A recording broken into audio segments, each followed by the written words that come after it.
Good morning, ladies and gents. Welcome to the channel. Good to have you here today on this Sunday. It's a perfect day to record a video. Sun is out. It's just generally a decent day. Now, today, I'm going to be doing some clothing, drawing some clothing, some folds, stuff like that. You know, it's a topic that I often put off, and I wanted to challenge myself a little bit. So, in this one, I decided to actually go for some clothing. If you are ready and you're up for it, as I just mentioned, this is a bit of a challenge, then your actionable step for this video is to grab a piece of paper or wherever you enjoy using to draw and join me. Follow along with this video. You can listen in the background and just have this open. You can grab the references from the description below as usual. And let's get into the talking part of the video and kind of what I have today as a topic. That's the pathway to take as an artist, like which road to walk down. So, as you can see, I was able to find two really cool references for this session, and I started off with a long coat because I figured that would be the more difficult one, which in the end it actually ended up being the other way around, but you can choose which one you want to go for when you're drawing. That's completely up to you. Just take it at your own pace and have a go at it. And then let me know in the comments below maybe which one you prefer drawing or which one you started off with. I'd love to know. As an artist, you're an artist, right? You're watching this. You're faced with a lot of like scary questions, and then the main one's probably, what the hell am I supposed to do as this artist, right? It is a tough question. It's one that I think everyone has to ask themselves eventually, because you can't just be like this romantic version of an artist. I know it's an overwhelming thing, and you kind of have to find a way to monetize this, because you do want to make a living, right? You don't want to always be this person who is not earning anything from their art, because as much as you love doing it and I love doing it, at the end of the day, it would be fantastic if you could just do it for the whole day and then, get a paycheck for it, rather than having to do your 9 to 5 and then go back home and then with the remaining bits of energy that you have, you put it into your artwork. So you do kind of have to find this road, right, eventually. Now, I want to talk a bit about my kind of first door that opened up a pathway, essentially. I don't know how to put this in a good way, but it was when I first watched the first Spider-Man movie when I was a kid. And if you're a long-time viewer of the channel, you may already know this story. I've told it before, but I remembered as a kid owning a disc of the first Spider-Man movie, and I loved it so much that it sparked a somewhat unhealthy obsession with the superhero, Spider-Man, of course. I would get toys, games, notebooks with him on it, comic books, obviously. I remember one of my favorite toys was an actual web slinger kind of thing. It had these cartridges that you put in, and they would spray out this web stuff, and then I ran out very quickly and we couldn't find them anywhere again. But yeah, that was a cool toy. But anything related to Spider-Man, I would want it instantly. But even with the inspiration to do art from comic books, right, from all of this stuff, nothing hit quite as hard as this extras section on the DVD that I spoke about a second ago. And there's a video of it on YouTube. I'll try and find it and put it in the description below, but I've got it downloaded in my inspiration folder just to always have it with me. I love seeing this whole process, and one video that is like a core memory of mine at the moment, or well, one that I always remember, is when he was using this mechanical pencil and he was creating like the cleanest lines ever on a Spider-Man sketch, and that not only sparked an interest for the drawing, but also an interest for mechanical pencils. It's an addiction that's happened for me. But, I always come back to this memory thinking this was what sparked my path as an artist. I wanted to make comic books because of this. But in reality, maybe I was always just like a creative person. I had this creative seed in me, but that was maybe the water that I needed for it to start sprouting in different directions. And after this whole encounter, as I mentioned, as a child, I wanted to be a comic book artist. And I practiced, and I tried different things, and I copied the drawings of like all the masters over there in Marvel. And, I always knew my lines sucked compared to them, and as they should, you know, I was a child who just got started with all this stuff. But I found it very, very daunting, and like always wanted my work to be better than it was. But you know, unfortunately, that does come with practice. But what I want to get to with this is the fact that we often choose these paths that we're on. And I know I'm jumping a little bit here, so please bear with me, but we choose these paths that we later go on because of someone else. You see someone else do these things. We get inspired and some sort of spark appears, and you know it just feels right for you to pursue it because you really want to do it. You really, really, really want to do it. There's just something pulling you towards it. Like, this even happened with me once when I was watching Kenny Beats make a beat, and I was instantly drawn in. I was like, I've got to do this. This is something like I need to try.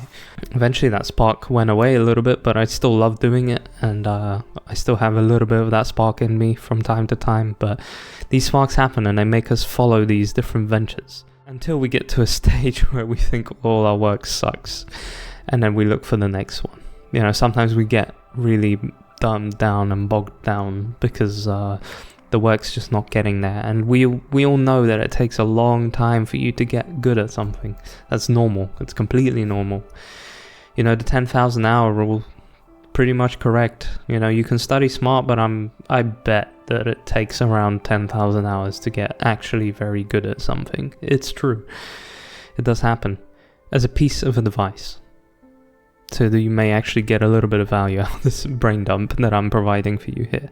Follow these sparks and follow them often. You know, if you have something that causes a spark, choose that for a bit, as it may just be the thing that you stick with in the future. Like, choose it, go with it, try it out. You know, to put it in a simpler way, less kind of a guru way, just do a lot of things, try a lot of different ventures, be creative. Especially as a creative, you should be out there going and trying all of these different things and trying to really, really explore the world of creativity out there. Like, I personally feel quite lost with this a lot, and I often ponder on what I should actually be doing or what direction I should be going in. And I know this at this stage in my life, it's kind of a little bit late to be really like trying something completely new. People say that you should, people say that you shouldn't, but I kind of think that by the age of 30, which I'm not 30 yet, I'm 25, so I've got a bit of time to go. You should have this ace, you know. You should have this one skill that you are really, really good at. Like, it should be something that you can rely on to make you some money. It can be a creative skill or a practical skill. You should have this under your belt, because your 20s are for like exploring everything. So your 30s are there for kind of putting in that work, and then 40s are for celebrating that work, you know, fruits of your labor, all that kind of stuff. I heard Casey Neistat say that one day, and it kind of made sense, but you need that one thing to make you money. So that's why I struggle with this, because it's like you're trying to make this big choice for the rest of your life, and you don't know if you're making the right one. In the end, I'm sure everyone does find something. I will always turn back to art. Art will always be a big part of me, and now I know also that content creation is one of it, and I'll actually talk about that in a second. But so now, right, on to the next section. I want to ask you, have you had a spark? Has something in your life caused you to think, whoa, I can do this like forever. This is something I can chase, do. This can make me money. This can, you know, be my passion for life. Have you had something like that? If so, what was it? And did you like chase it afterwards? Did it fizzle out? Or maybe you're now happily making a living off of it, and you're like blossomed in this section that you wanted to take of your life, like that spark that I was talking about. Let's start a discussion and share this, because I'm genuinely curious how people find their jobs and their callings and stuff like that. And, you know, my ultimate goal at the moment is to completely learn my craft as much as possible, and then be able to teach it to others and like share this knowledge that I have with others, and teach them how to express themselves through paper or pencil, whatever, any form possible. But I personally love to create many forms of different art, and my absolute favorite thing is to document it here on the channel. So it kind of works perfectly together, right? I can do this work and then I can share it with you guys, and hopefully we all get something out of it in the end. And we just make art a better thing for everyone. It's not, art is a strange topic because some people hate it, some people love it. Some people rely on it. Some people always say, hey, you shouldn't be doing art as a career because it's not, fruitful. You won't get any money for it. But there is art to be, there's money to be made in art. So, but I love doing this sort of stuff, and hence this series has come back, although in different forms maybe, but I do love having this series here because I hear from you guys. You say that this has helped you out and it's made you think about stuff differently. It's made you take a different approach to art, and at the end of the day I think that's awesome. I think that's what this is really all about. So I know a bit of rambling today, a bit of jumping all over the place maybe, but I think it was good to kind of discuss this. It's a topic that's often on my mind. I don't know, I find that this path is one that will eventually sort itself out. I think a lot of these things eventually do. All shall pass. Bad things pass, good things pass, all of that stuff. So eventually this road will lead to a good place. This road that you find. And the only way that you make sure that this does happen is that if you do try, like I mentioned before, it's important for you to go out there and try all these different things to see which one suits you the most and which one you are happiest with. So yeah, that's pretty much, that's my art journey and where I'm at so far. And I hope that you find yours soon as well.